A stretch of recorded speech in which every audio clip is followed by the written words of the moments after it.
স্বাধীনতা দিবসের মতো গুরুগম্ভীর দিনে মুর্শিদাবাদের ডোমকলের বিস্তীর্ণ এলাকায় অশ্লীল নাচ ঘিরে তীব্র বিতর্ক শুরু হয়েছে।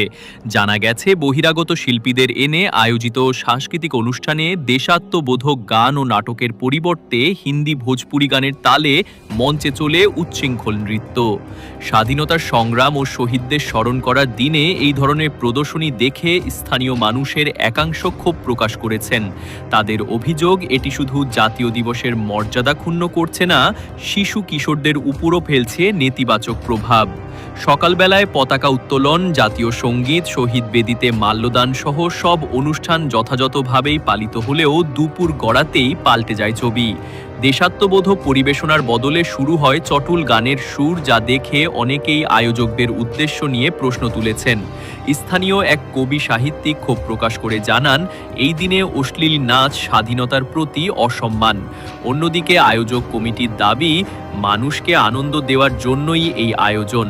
তবে সচেতন মহল মনে করছে, স্বাধীনতা দিবস মানে শৃঙ্খলা, শ্রদ্ধা আর দেশপ্রেম। সেখানে এই ধরনের নাচ জাতীয় দিবসের ভাবমূর্তিকে কলঙ্কিত করছে। ফলে প্রশ্ন উঠছে, শহীদদের আত্মত্যাগ কি বিনোদনের আড়ালে চাপা পড়ে যাচ্ছে? আপনারা দেখছেন নিউজ 4 বাংলা।